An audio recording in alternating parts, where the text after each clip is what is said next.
Bonjour à tous, vous écoutez Entretien avec un dentiste, le podcast qui met de l'humain dans notre profession.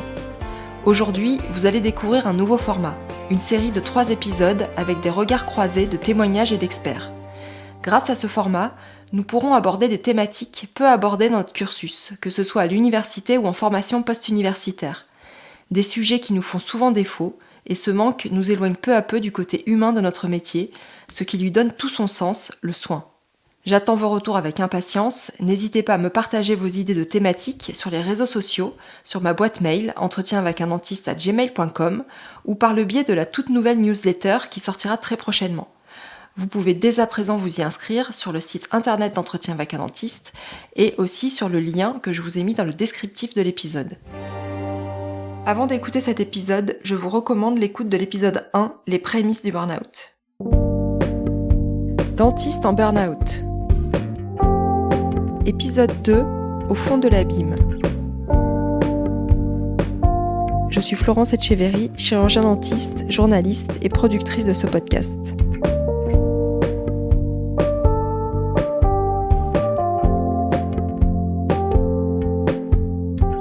Dans l'épisode précédent, nos consoeurs Pauline et Séverine, notre confrère Phoenix, nous ont raconté les prémices de leur burn-out, éclairé des propos de Marie Peuzet, psychanalyste, docteur en psychologie et à la tête du réseau Souffrance et Travail, et de Marie-Hélène Hay, chirurgien dentiste, fondatrice de Gutta & Co et cofondatrice du mouvement Culture Santé. Marie-Hélène accompagne nos confrères et consoeurs vers plus de sens et d'équilibre dans leur carrière, notamment lorsqu'ils ont connu un burn-out.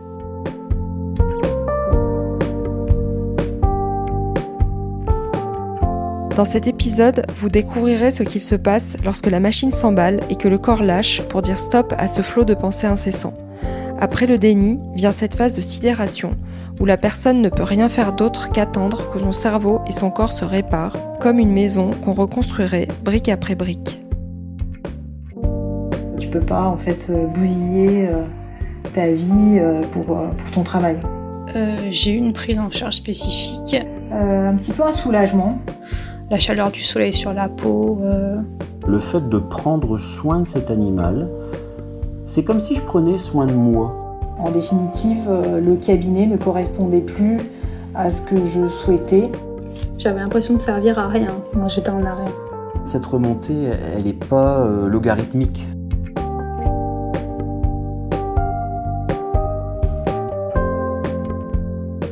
Alors, le déclenchement de l'épuisement professionnel, pour moi, a été progressif. Ça s'est installé au fur et à mesure des années, sans que je mette un frein à ça. Ça a commencé par une fatigue permanente. Il n'y avait aucun moment où j'arrivais à récupérer. Ni les week-ends, ni les soirs, ni les vacances. Ça permettait de recharger les batteries. La qualité de sommeil a commencé à être moins bonne. Après, j'avais commencé à perdre l'appétit. Je mangeais moins. J'ai commencé à perdre du poids. Donc forcément, ça a rajouté de la fatigue à celle qui était déjà existante. Et après, c'est le cercle vicieux. La récupération, elle se fait plus du tout. Plus le stress qui finit de vider les réserves. On part de quelqu'un qui aime son métier, qui veut aider les autres, qui a des valeurs éducatives solides, vertueuses. Donc, on part de quelqu'un qui va bien. Marie Peuzet, psychanalyste et docteur en psychologie, à la tête du réseau des consultations Souffrance et Travail, explique dans quel contexte survient le burn-out. La personne concernée est quelqu'un qui globalement est en bonne santé et qui surtout a à cœur de bien faire son travail. On part aussi de quelqu'un qui connaît assez mal le code du travail, les règles médico-administratives, qui s'occupe assez peu de sa santé. Et puis, on va très vite, un peu comme dans la douleur chronique, au bout de 3 à 6 mois, passer au stress chronique. On va commencer à plus tout à fait dormir sur ses 2 oreilles parce que la charge de travail, le rythme, le coût des charges, tout ça représente une pression. On va commencer à être obsédé par l'idée d'arriver à dormir la nuit. Et comme on est dans cette anxiété et ces ruminations diurnes et nocturnes, du coup, on va se réveiller, on va pas avoir son content de sommeil, on va commencer à être obsédé par cette histoire-là. On va trouver que les autres ont l'air de se débrouiller, alors que nous, on commence à couler un petit peu, ce qu'il faut, hein, tout le monde est dans le même état. On va passer là, à ce moment-là, effectivement, à la mise en route d'une charge anxieuse qui devient assez constante. On va commencer à faire des erreurs, à être ralenti, à présenter le début de quelques troubles cognitifs, une saturation au niveau de la mémoire, des difficultés de concentration, des oublis de mots, de noms de patients. Et on va commencer à patiner. Et pour revenir au même niveau d'efficacité, on va pousser l'organisme à travailler davantage. C'est-à-dire qu'on va vraiment jouer contre soi. Et on voit petit à petit comment le travail va envahir et devenir totalement compulsif, un peu comme une addiction, là, pour le coup, qui n'était pas présente au départ, et que du coup, on n'arrive plus à s'arrêter. Il y a vraiment des points de convergence dans ce que je constate parmi les confrères et consoeurs qui sont confrontés à l'état de burn-out dans leur profession. Marie-Hélène, docteure en chirurgie dentaire, fondatrice de Gutta & Co et cofondatrice de Culture Santé, nous explique les points communs qu'elle retrouve chez les consoeurs et confrères en burn-out qu'elle accompagne. Et le principal est cette fameuse injonction à la perfection. La première chose que je retrouve vraiment souvent, c'est la réponse aux injonctions à la perfection. Et ces injonctions à la perfection, elles peuvent être vraiment variées. Elles peuvent être en lien avec notre convention, par exemple. Je dois être vraiment parfaite dans la cotation de mes actes. Elles peuvent être en lien avec des auto-injonctions. C'est-à-dire, je dois faire ceci, je dois faire cela pour être en accord avec ce que je pense que doit être un bon dentiste. Ou je dois montrer que je me comporte comme ceci ou comme cela. Elle peut être en rapport avec la notion de vocation. La vocation médicale, c'est je suis là pour soigner, je suis là pour me sacrifier à la limite, mais je dois répondre à la demande des patients le plus possible. Je peux pas dire non, je dois dire oui. La réponse à l'injonction, elle est aussi parfois complètement incontournable. J'ai fait des prêts à la banque pour investir dans mon cabinet et j'ai l'injonction de rembourser. Donc, j'ai l'injonction de réaliser un chiffre d'affaires suffisant. La réponse à l'injonction, elle est aussi à l'injonction parfois de nos coachs de vie. Il faut que je sorte de ma zone de confort. Oui, sauf que la zone de confort, parfois, c'est bien pratique. Quand on a d'autres choses à côté dans la vie privée qui sont difficiles à vivre, si on est dans une zone de confort au cabinet, c'est confortable. Donc, il y a des tas d'injonctions comme ça qu'on peut recevoir dans l'exercice de notre profession qui souvent, à mon sens, sont une forme d'invitation à mettre en place ce qu'on appelle en systémique une ultra-solution. C'est-à-dire, je suis déjà très organisée dans mon emploi du temps pour caler toutes les actions que je dois réaliser. J'ai déjà mes to-do list, j'ai déjà plein de choses de bien organisées, bien planifiées. Mais je vais essayer d'en faire encore plus. Je vais aller dans l'injonction à la perfection, c'est-à-dire je vais encore mieux caler mon emploi du temps, encore mieux prévoir ce qui était imprévu, encore mieux tout quantifier. Et je tombe dans une espèce de frénésie du toujours plus. Cette frénésie du toujours plus, quand on commence à la vivre, on commence à se rapprocher du risque vraiment important de burn-out.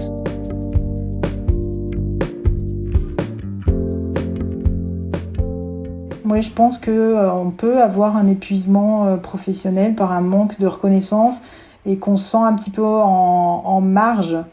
Après, moi, c'est une situation particulière que j'ai vécue, c'est-à-dire je suis omnipratique en posant des implants. Je pensais pouvoir en fait développer un réseau, ce qui n'a pas été possible parce que les gens me voyaient comme une omnipratique et n'avaient pas forcément en fait la confiance pour m'envoyer leurs patients en implantologie. Donc j'ai été isolée de par cet exercice-là. C'est-à-dire l'implantologie m'a aussi isolée par rapport à mes confrères alentours. Un autre facteur important et spécifique dans notre profession, c'est l'aspect de l'isolement que nous ressentons dans nos cabinets dentaires. Même si aujourd'hui, avec les réseaux sociaux, on a franchi quand même un grand cap. C'est-à-dire quand auparavant, le praticien était vraiment tout seul devant un cas et se disait à la limite, je peux appeler au téléphone quelqu'un, mais les réseaux sociaux nous permettent de partager des images et de partager presque dans l'immédiat avec un nombre important de personnes, de confrères, de consoeurs. Cela dit, quand nous sommes avec le patient, nous revenons à cet isolement. C'est-à-dire que nous avons, nous, la responsabilité individuelle du soin que nous faisons. Moi, j'en étais descendue à... manger, c'était compliqué. Hein. Et voyant que je mangeais pas, je me dis, de toute façon, tu vas t'écrouler. Donc, toutes les 2-3 heures, je mettais du sucre dans la bouche pour pas m'écrouler. Donc quand tu commences à vivre ça, tu te dis non mais regarde où t'en es quoi. Pour un tout simple détartrage, je me souviens de l'heure, il était 8h30, un lundi. Pour un simple détartrage, une patiente pusillanime plus. Et elle me fait toute une histoire. Alors que moi, on venait de me dépister un cancer. Et là, je me suis effondré en pleurs dans les bras de mon assistante parce que je me dis, ce n'est vraiment pas juste. C'est le corps qui va craquer en premier et qui va lâcher. Et qui va pousser l'organisme à s'effondrer. Ça peut être aussi, d'ailleurs, ce qu'on appelle vulgairement, populairement, les pétages de plomb, c'est-à-dire se mettre à hurler après un patient, renverser le chariot avec les outils dessus, fracasser son ordinateur dans une crise de rage. Au fond, les conditions de travail vous mettent le dos au mur et à un moment donné, ça explose, comme un chalumeau qui s'allume. Plus rien ne répond. Plus rien ne répond. Vous êtes dans un état de larve, dans un cosmos, pour le coup, qui est vraiment... il n'y a plus aucune lumière, il n'y a pas d'étoiles, il n'y a pas de... On est dans le néant. Il n'y a plus de plaisir pour rien. Même les activités que j'avais en dehors, c'était... On est sur pilote automatique, en fait, et moi, du moins, je ne ressentais plus rien. Ni plaisir, ni même le mal-être, on le sent pas, on est anesthésié, complètement. On est complètement anesthésié. Je suis bien, je suis pas bien, j'ai faim, j'ai pas faim, j'ai chaud, j'ai froid. On sent plus rien. Et puis, je suis revenu chez moi. On a appelé ma femme, et moi en arrivant, j'ai eu un réflexe. Et j'ai appelé un numéro d'urgence, une interface d'urgence pour les professionnels en difficulté. Et là, j'ai eu les premiers conseils. Donc c'est pour ça que ces plateformes sont importantes. Phoenix évoque la plateforme de l'association SPS qui vient en aide aux professionnels de santé et aux étudiants via un numéro vert gratuit qui permet d'obtenir un accompagnement psychologique anonyme et confidentiel 24 heures sur 24 et 7 jours sur 7. Je vous mettrai le lien sur le descriptif de l'épisode et sur le site internet d'Entretien avec un dentiste. J'étais devenu une gueule cassée. Finalement, ça a amené différents contacts, différentes options thérapeutiques pour justement commencer, à partir du moment où on en prend conscience, de pouvoir amorcer une porte, une petite porte qui est très très très très très loin, mais où là il y a une petite lumière. J'ai eu cette chance d'avoir noué toujours des relations sincères et très confraternelles et même quasi amicales avec des médecins. Et j'ai appelé au secours. Comme quelqu'un qui est en train de se noyer. C'est-à-dire, en gros, vous touchez le fond. Et du coup, vous avez un réflexe de survie. C'est-à-dire qu'il vous faut de l'oxygène. Et j'ai appelé mon psychiatre. Un psychiatre que je connais, qui est devenu mon psychiatre. Et je lui ai dit, là, j'ai un gros souci. Je sais plus bouger. Il m'a dit, ok, on va mettre un rendez-vous en urgence. Entre-temps, ceci, voilà. Mais c'était pas tout de suite. Et comme un idiot, j'ai voulu reforcer. Je me suis dit, bon, allez, j'avais tellement honte de moi. J'ai pris conscience avec ce numéro, j'avais de la honte. Et je me suis dit, mon gars, tu vas te reforcer un peu. Chose que je dirais à tout le monde de surtout pas faire. Et c'est là que, en revenant chez mon père après une marche, j'ai commencé à avoir des difficultés à marcher. Et dans ma main, j'ai senti 3 doigts, j'ai plusieurs doigts qui ne répondaient plus. Donc à partir de là, voilà, ça a été un peu la dégringolade. Et après, je me suis retrouvé en soins intensifs. Et après, donc, j'ai été hospitalisé en clinique psychiatrique pour un épuisement professionnel extrêmement sévère. Donc voilà, dans mon cas personnel, je n'avais pas admis à 100% de ne plus avoir d'énergie. Parce que j'ai toujours été un leader, j'ai toujours été quelqu'un d'innovant, et je pense que je ne l'acceptais pas. Dans ce que je retrouve aussi de commun, il y a le déni. Forcément, parce que moi, je suis professionnelle de santé, moi, je connais, moi, je sais. Et je pense vraiment pas que je risque, parce que je suis très bien organisée. Et puis parce que j'ai vraiment le désir de bien faire. Et ce ne sont pas ceux... ce que je veux dire, c'est que les gens les plus exposés sont souvent ceux qui sont le mieux organisés, avec le plus de désir de bien faire.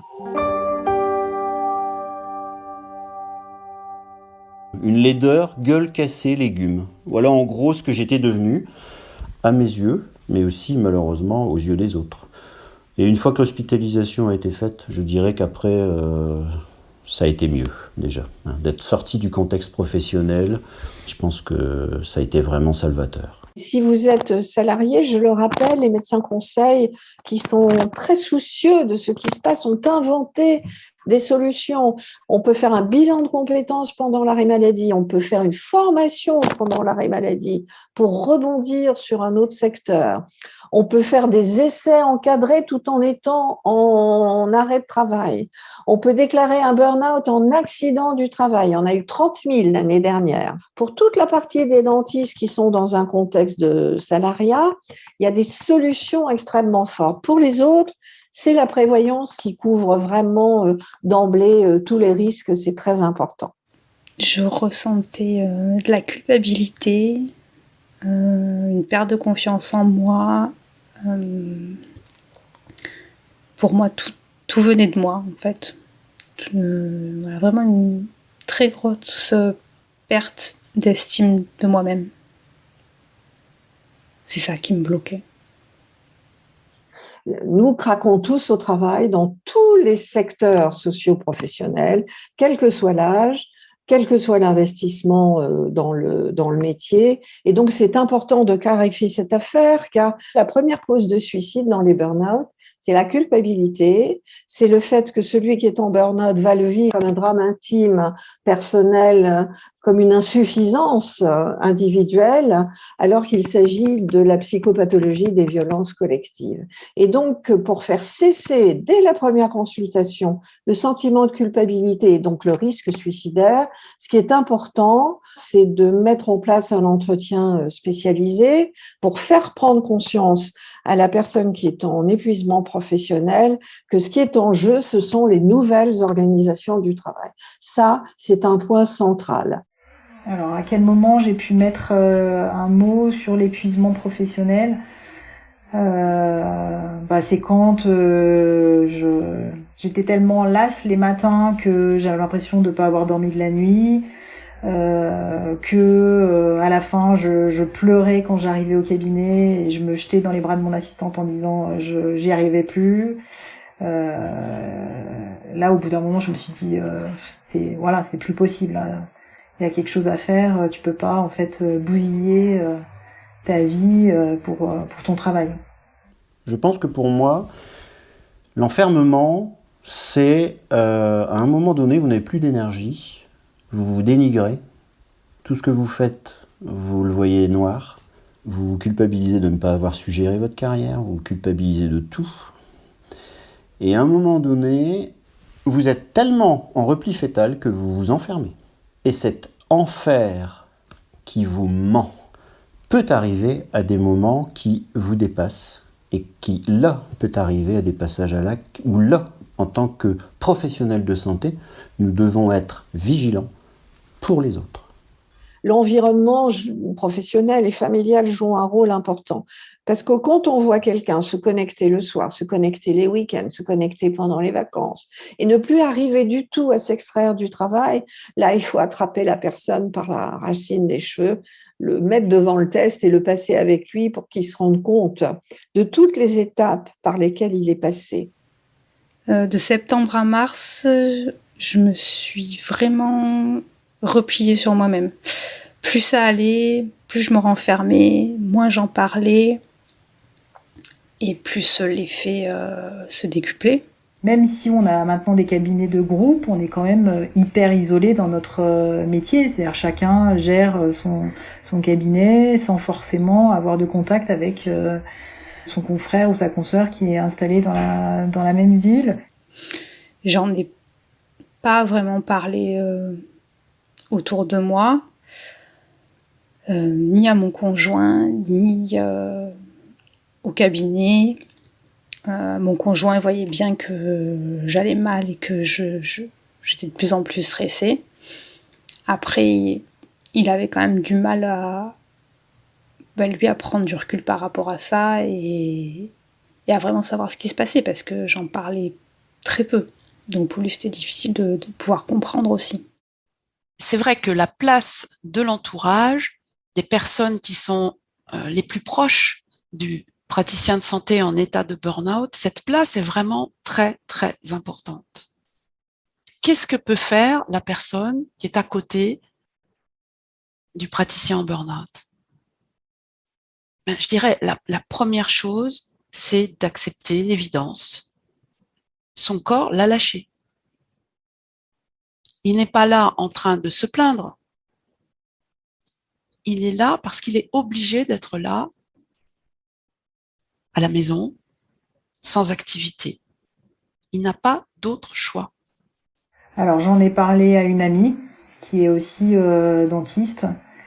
J'ai eu le besoin en fait de me faire suivre par une psychologue et c'est elle aussi qui m'a fait des tests et qui m'a dit que tous les voyants étaient au rouge par rapport à l'épuisement professionnel et qu'il faudrait peut-être que je mette le haut là à tout ça parce que je risquais de complètement m'épuiser et de plus pouvoir me lever un matin.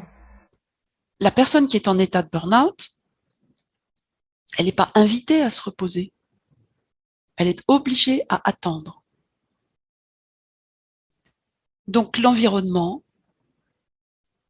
pour aider, va avoir une importance énorme parce qu'il apporte un regard extérieur à ce qui se passe.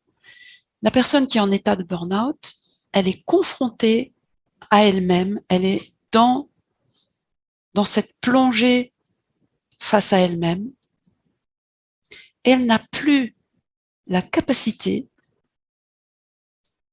de s'auto-observer, je dirais, avec lucidité. Donc elle a besoin du regard extérieur. Besoin du regard extérieur pour comprendre où elle en est, comment elle avance dans cette histoire. J'en ai parlé en premier à mon conjoint, à mes sœurs qui m'ont aidée, qui m'ont dit il faut consulter, là il faut s'arrêter, il faut se poser. Le travail c'est secondaire, et là ta santé est vraiment en train d'en pâtir. On le voit, donc maintenant si toi t'es pas capable de t'en rendre compte, nous on va te le dire et stop. il faut que vous compreniez que cette hyperactivité devenue compulsive vous empêche de penser, de faire le pas de côté sur votre situation et de vous regarder et de vous dire « mais qu'est-ce que je suis en train de faire là ? C'est pas ça la vie ». Et en plus, le drame dans vos professions, c'est qu'elles sont médicales. Et donc, vous allez vous démerder pour vous soigner tout seul. C'est la posture héroïque, hein, on la connaît. C'est pas pensable. Moi, je ne peux pas être dans le même état que ceux que je vois. Et là, il y a un déni absolument majeur. L'aidant, si j'appelle la personne de l'entourage l'aidant va permettre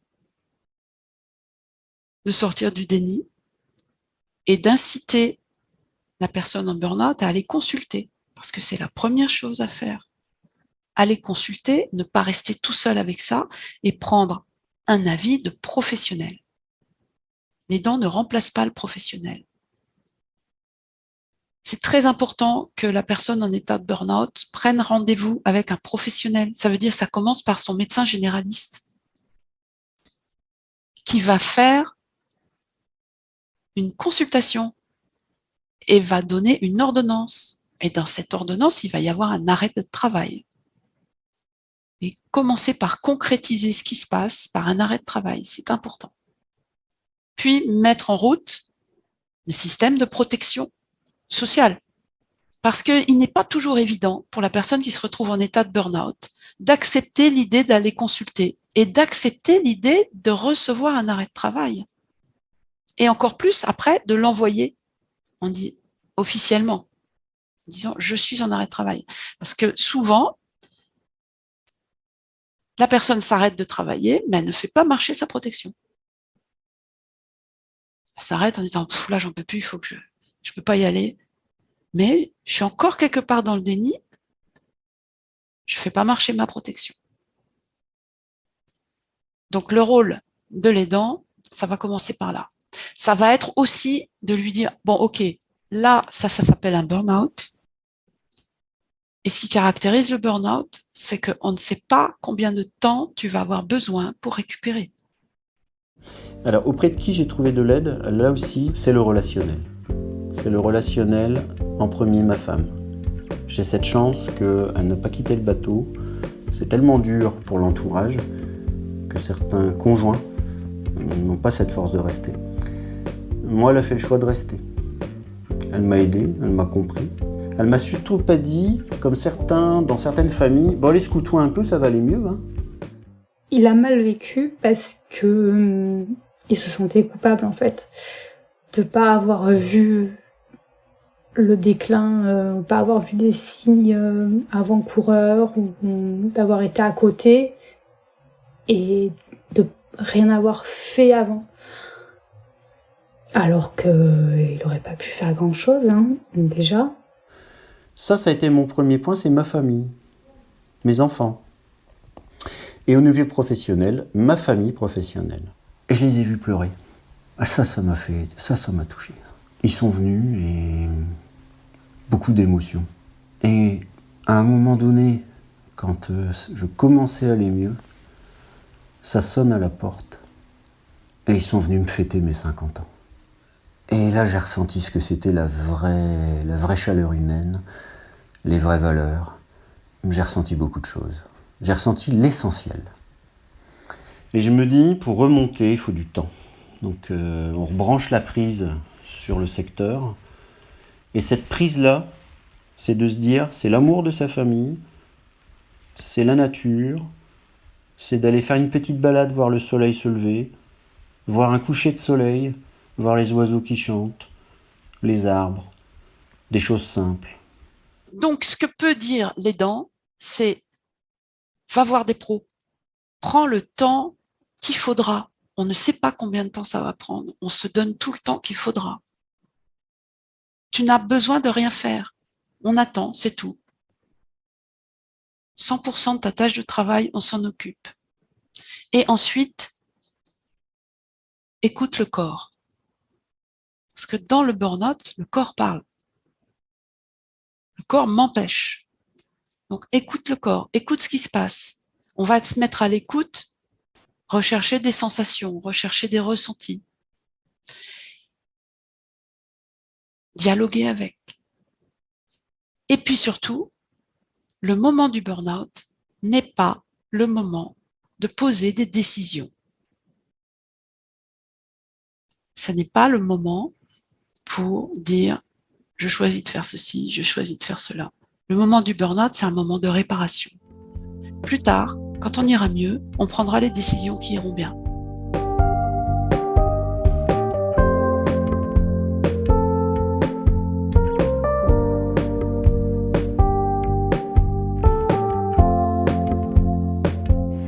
Quand j'en ai parlé la première fois, quel sentiment j'avais, c'était plutôt un petit peu un soulagement, parce que on mettait des mots sur mes ressentis, et que pour moi il y avait de la culpabilité, c'est-à-dire me dire qu'est-ce qui t'arrive, je sais pas, il y a plein de dentistes qui arrivent à faire une carrière pleine et toi t'es même pas à mi-parcours et là t'en pleures déjà plus. Donc ouais, ça a été quand même un soulagement de mettre des mots sur tous ces émotions et ces ressentis que j'arrivais pas forcément à gérer. Mon équipe m'a vraiment soutenue, m'a vraiment accompagnée, mon assistante particulièrement. Le jour où je lui ai dit je ne reviens pas au cabinet parce que ça va pas, parce que je peux plus, elle m'a dit je suis soulagée pour vous de savoir que vous arrêtez parce que je vous ai vu décliner, ça me faisait vraiment souci. Rentrez chez vous, ne vous occupez de rien, prenez soin de vous, on s'occupe du reste. Et ça c'est précieux, vraiment. Ils ont tout de suite compris, puis ils m'ont dit, ils ont tout de suite compris quand j'ai commencé à en parler. Bon, ils sentaient bien que ça allait plus, que j'avais plus l'envie et la passion du départ. Toutes m'ont dit, mais c'est votre santé en premier, on va tout faire pour que vous puissiez vous reposer.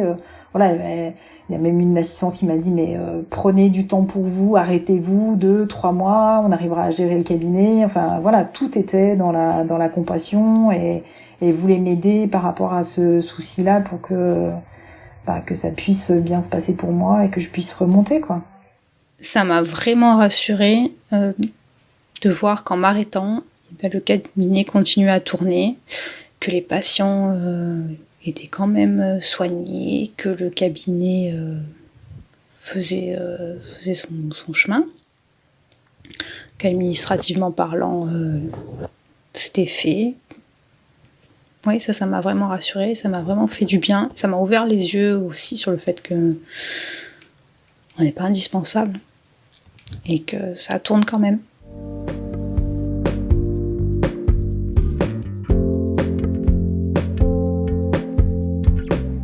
Ma première décision, ça a été déjà d'en parler à mes équipes, où je leur ai livré que j'avais besoin d'aide extérieure, mais j'avais surtout besoin aussi que l'équipe prenne en compte ça et m'aide au quotidien pour m'en sortir. Ouais, ça a été une grande libération aussi d'en parler à mon équipe. Alors, j'ai pas eu de période d'arrêt. Je me suis pas arrêtée. Mais par contre, j'ai pris beaucoup plus de vacances. C'est-à-dire cet été, j'ai pris les 2 mois et je prends toutes les périodes scolaires et j'essaie aussi de poser maintenant un vendredi par mois pour que ça fasse pas trop de semaines pleines d'affilée. Je me suis arrêtée pendant 1 mois complètement. Ensuite, les traitements faisant, ça allait mieux au bout d'1 mois, physiquement, mentalement aussi. Donc j'ai repris le travail. Par contre, je l'ai repris de façon très allégée. Je travaillais moins de jours, je terminais plus tôt, je voyais moins de patients et je faisais des soins qui étaient moins stressants pour moi. Et ça, j'ai travaillé en allégé, on va dire, pendant 8 à 9 mois.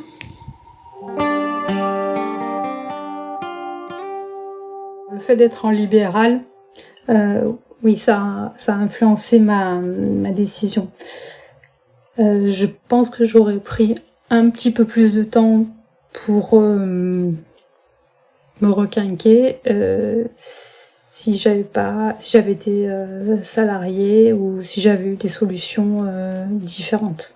Ce n'est pas une fatigue passagère. Alors, l'idée qu'on va poser, c'est 15 jours de vacances et partir s'aérer à l'autre bout du monde et qu'on va revenir et que ça ira bien, est une erreur sur le plan médical. La fatigue du burn-out, encore une fois, est une fatigue biochimique, physiologique, qui n'a rien à voir avec je vais dormir et puis ça me permettra de récupérer. Je n'ai pas d'autre métaphore à vous donner qu'il faut réparer les briques de la maison, et notamment le système cognitif. Et donc, s'il y a une chose, un message à faire passer dans les protocoles thérapeutiques que nous mettons en place, c'est bien sûr un bilan neuropsychologique. Nous y tenons beaucoup. Le bilan neuropsychologique permet d'une photographie objective des atteintes cognitives.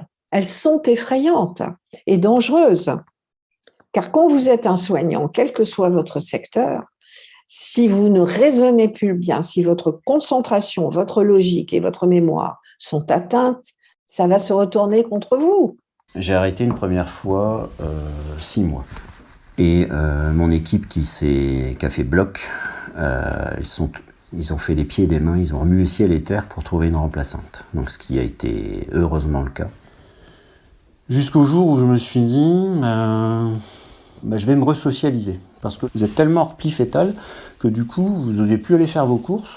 Là où vous alliez les faire, vous ne voulez pas rencontrer vos patients, vous ne voulez plus rencontrer trop de monde. Mettez une casquette, je ne voulais pas qu'on me reconnaisse. Je voulais qu'on me foute la paix. Et j'ai commencé par des courses qui me faisaient plaisir. Comme quand tu vas faire le marché en vacances. Et moi, ça a commencé par le goût. J'ai retrouvé le goût de rencontrer des gens pour parler produits simples. Tu vois, encore des choses simples. Puis tout doucement, j'ai retrouvé des fleurs. Je me dis, oh, c'est beau les fleurs. Puis à un moment donné, je dis, tiens, je vais aller fleurir le cabinet. Mais fleurir pour redonner de la gaieté. Alors bien sûr, il était hors de question de reprendre à ce moment-là.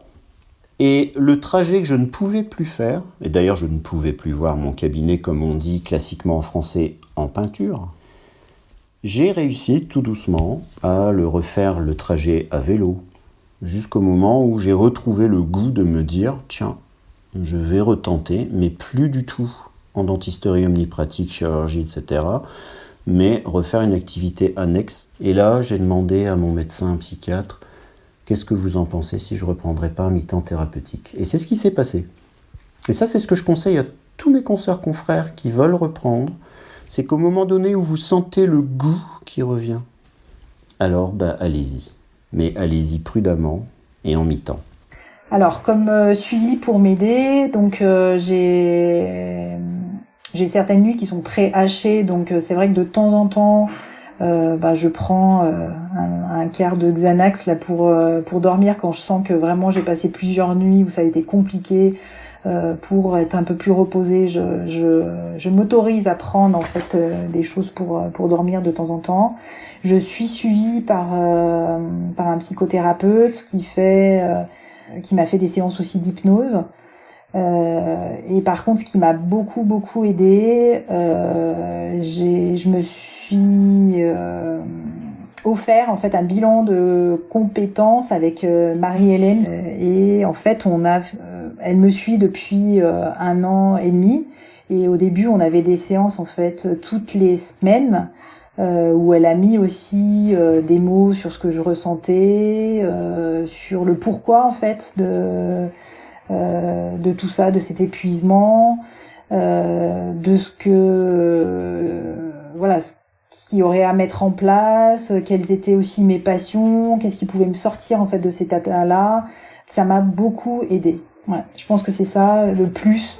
C'est ces entretiens avec Marie-Hélène qui m'ont permis de me sortir de ce schéma et de ces cercles vicieux dans lesquels j'étais. C'est pas un repos dont tu as besoin, un repos classique en rapport avec une fatigue. C'est un temps de réparation. Et ce temps de réparation, je n'ai aucune idée de combien de temps il va durer. Donc pour l'instant, tu es en réparation. Et moi, l'aidant, je suis à côté de toi. Je vais te permettre de te décharger complètement de ta charge de travail. Ça veut dire, c'est plus la peine que tu penses à ta charge de travail. Quelqu'un s'en occupe. Oui, mais le patient un tel, ouais, mais la prothèse truc, etc. Pas de souci, c'est géré. T'en fais pas, tu peux dormir. Quelqu'un s'en occupe. Quelqu'un va trouver un remplaçant ou une remplaçante pour toi. Quelqu'un va s'occuper d'appeler les patients si j'en trouve pas et d'expliquer aux patients que le cabinet est fermé. Mais la personne qui est en burn-out, elle peut pas s'occuper de ça, elle peut pas se rendre au cabinet, c'est pas possible. Donc l'aidant, il va seconder complètement 100% de la tâche de travail, 100%. Alors quand c'est arrivé, j'ai pris l'aide qu'on m'a conseillée parce que à ce moment-là, j'étais tellement au bout que j'étais absolument incapable de faire des recherches moi-même. Je me laissais totalement guider. Donc j'ai pris le numéro du psychologue qu'on m'a donné. Je suis allée voir le psychologue qu'on m'a indiqué. J'ai revu mon médecin généraliste parce qu'il m'a dit qu'il fallait revenir. Mais je suivais. Je ne prenais aucune décision moi-même parce que j'en étais absolument incapable. Physiquement et mentalement. J'ai eu une prise en charge spécifique. On m'a expliqué ce qu'était un burn-out, ce qui se passait physiquement et mentalement, le processus du burn-out. Donc on m'a accompagnée vraiment, spécifiquement pour ça. Celui qui craque n'est pas le plus fragile, c'est celui qui veut faire son travail correctement. Et plus précocement il se soigne, moins l'arrêt va durer. Si nous avons de si bons résultats dans le réseau, c'est parce qu'heureusement, les gens viennent nous voir assez tôt et que donc, allez, en 6 mois, on arrive à les remettre d'aplomb. Mais vous comprenez bien que pour ne pas rechuter, il faut revoir sa gestion de son travail. Il faut renforcer sa prévoyance. Il faut modifier sa connaissance des organisations du travail et la manière dont on va y résister. C'est tout un réapprentissage. Quand j'ai été arrêtée, j'ai pas trouvé d'accompagnement pour tout ce qui est financier, pour tout ce qui est gestion administrative. Ça a été la débrouille complète. Voilà, mon assistante a contacté le comptable qui a mis en route du chômage partiel, qui a mis en route l'étalement de tout ce qui est paiement de cotisation, des choses comme ça. Mais il n'y a pas eu d'accompagnement particulier. Donc on se sent quand même assez seul de ce côté-là. J'ai tout de suite embrayé sur voir mon psychiatre très régulièrement. J'ai fait un travail où intellectuellement, quand j'étais bien sûr revenu à un niveau d'énergie suffisante au niveau physique, j'ai voulu refaire une plongée en moi pour comprendre mes schémas parentaux. Parce qu'un épuisement professionnel, il y a aussi des facteurs, je dirais, favorisants. Il a fallu que je démonte cette machinerie de travail-refuge. Donc ça, j'ai déjà analysé ça. J'ai fait le choix d'une thérapie cognitivo-comportementale, mais d'inspiration analytique. J'ai fait le choix en parallèle de voir une psychologue. Et dans mon cas, je ne savais pas que je l'étais, mais je suis hyper empathe. Ma psychologue m'a dépisté HPI, et ça a été ma très grande surprise. Donc étant au potentiel intellectuel et étant au potentiel émotionnel, l'épuisement professionnel avait tout pour pouvoir s'installer. Mais ça, il a fallu que je démonte cette mécanique sur des mois et des mois des dizaines et des dizaines de consultations, des dizaines de livres également, à partir d'Édouard Zarifian, Monsieur Légeron, et aussi en neurosciences avec Boris Cyrulnik. Et je pense que ce qui m'a aidé aussi, j'aime beaucoup la philosophie, donc ça a été à un moment donné un retour à des notions que j'avais apprises, que j'aimais bien en terminale, mais on est trop jeune quand on apprend ça, hein. C'est le concept socratique, c'est-à-dire le connais-toi toi-même. Nous sommes parfois notre propre inconnu. J'avais rencontré une fois un vieil Alsacien qui m'avait dit « Phénix, soit tu es ton meilleur ami, soit tu es ton meilleur ennemi. Tu choisis. » On m'a prescrit des anxiolytiques pour calmer les angoisses. On m'a prescrit un traitement antidépresseur également et un suivi psychologique. À partir du moment où j'ai été hospitalisé, j'ai effectivement, en parallèle, eu des neurotropes pour justement éviter, une fois qu'on a cette phase dépressive, parce que bien évidemment il y a un pot commun, épuisement, toutes les maladies psychiques, psychiatriques, voilà, il y a un grand pot commun, et c'est la dépression. Maintenant, j'ai découvert le fait que je suis hypersensible, malheureusement, ou heureusement, hein, après il faut le voir dans le bon sens. J'ai un traitement à vie pour réguler les émotions. Donc ça me permet comme ça de un petit peu plus naviguer pour justement garder une certaine distance. Je vais évoquer une cure thermale que j'ai fait à Saujon, dans l'ouest de la France. Et j'ai trouvé que, effectivement, ça apportait un plus de se retrouver avec des soins pour soi-même. Et j'ai trouvé vraiment un surplus d'énergie quelques semaines après avoir fait cette cure thermale. Alors, à partir du moment où j'ai été prise en charge, l'estime de moi-même est revenue progressivement. Ça a été long, mais en travaillant, en faisant des petits exercices qu'on m'avait conseillés, en voyant qu'il n'y avait pas non plus que le travail, que les soins. Petit à petit, l'estime de soi, elle remonte, elle revient dans des choses toutes simples. Voilà, mais juste apprécier des petites choses au quotidien. Ça, et de changer de point de vue aussi sur ce qu'on fait, sur ce qu'on réalise. Donc, d'essayer de garder que le négatif en fin de journée, voire garder le positif. Et ça change la vision des choses.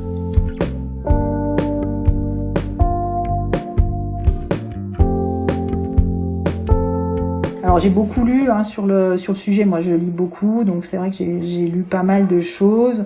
Après, c'est vrai que les podcasts m'ont beaucoup aidé. C'est vrai que les tiens, notamment sur certains, avec Antoine, je l'ai écouté en boucle à un moment quand ça allait mal, parce que c'était le premier regard que j'avais de la profession, que ça arrivait à d'autres. C'est-à-dire pour l'instant, j'en avais pas forcément parlé autour de moi, si ce n'est avec mon ami. Mais j'avais pas de retour que d'autres dentistes vivaient la même chose que moi, et ça a ouvert la porte. Séverine évoque ici l'épisode 25, sorti en décembre 2020, dans lequel le docteur Antoine Stomont me raconte son burn-out qui l'a conduit à arrêter le métier de chirurgien dentiste pour se reconvertir dans le codage et la conception web. Et à partir de là, j'ai commencé à en parler.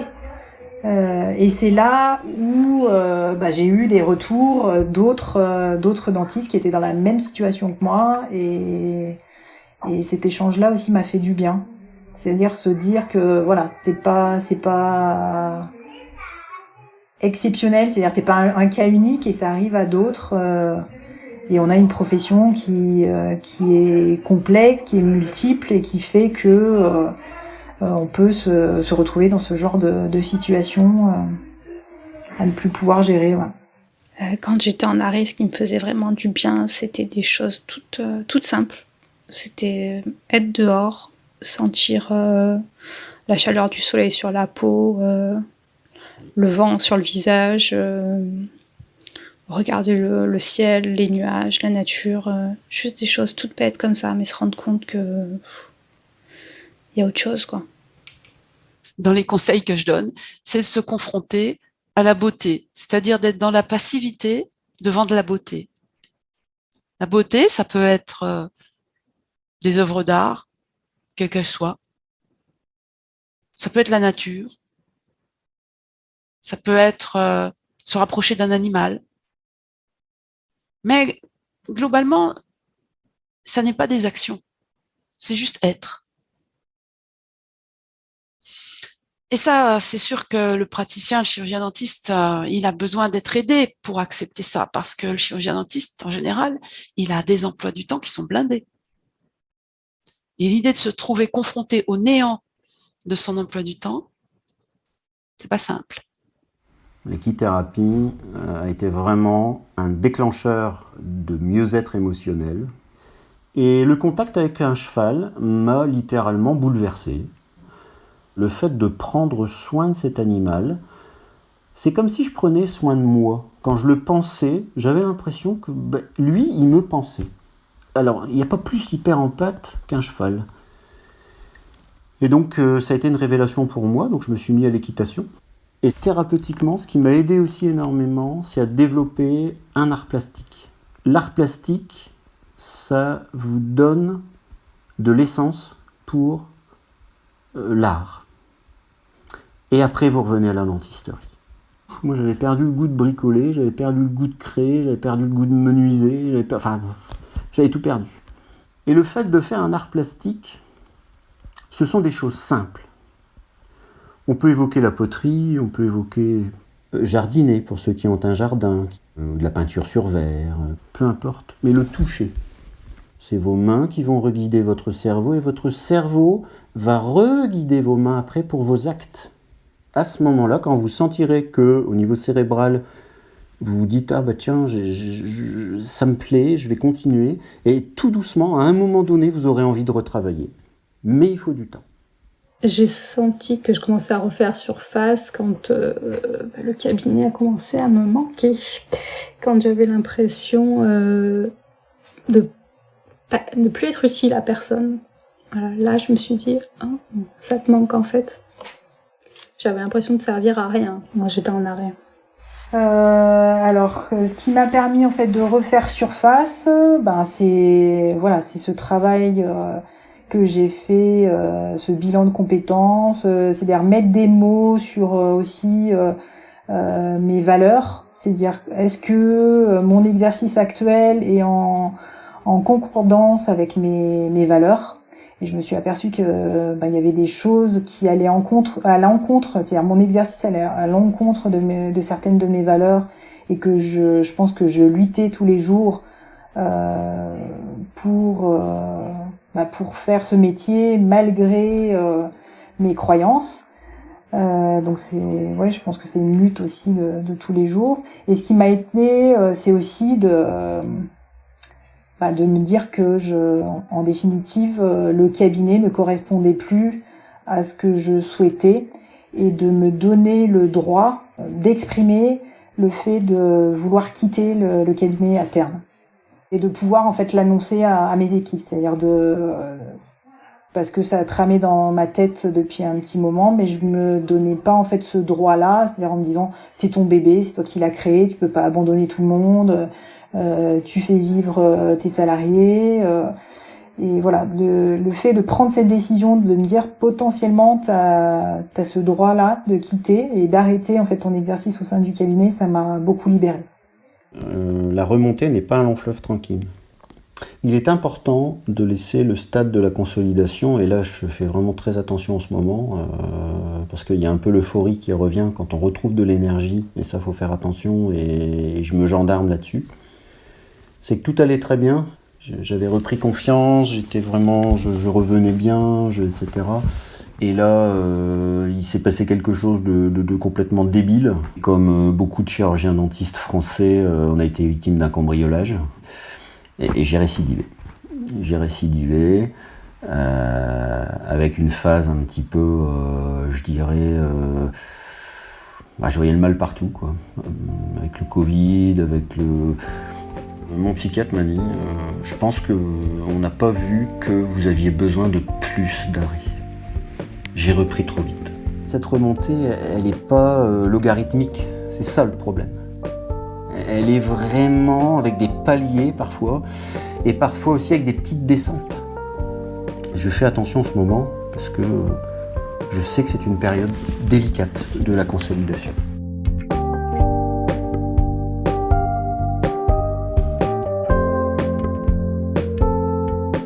Vous venez d'écouter le 2e épisode de la série Dentiste en Burnout.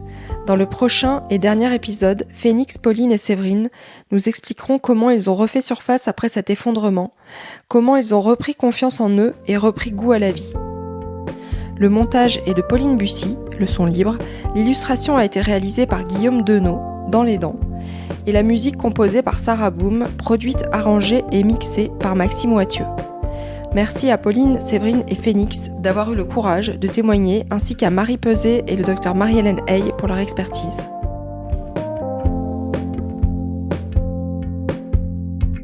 Retrouvez Entretien avec un dentiste sur les réseaux sociaux, Instagram, Facebook, LinkedIn. Vous pouvez écouter les épisodes sur votre plateforme d'écoute préférée et sur YouTube. Et surtout, n'oubliez pas de laisser des étoiles et de partager pour permettre à d'autres de le découvrir. Je vous rappelle que vous pouvez d'ores et déjà vous abonner à la newsletter, un nouveau rendez-vous mensuel dans lequel je vous partagerai les actualités du podcast, une rencontre avec un invité surprise et mes découvertes de lecture, podcasts, films ou médias en lien avec la thématique du mois.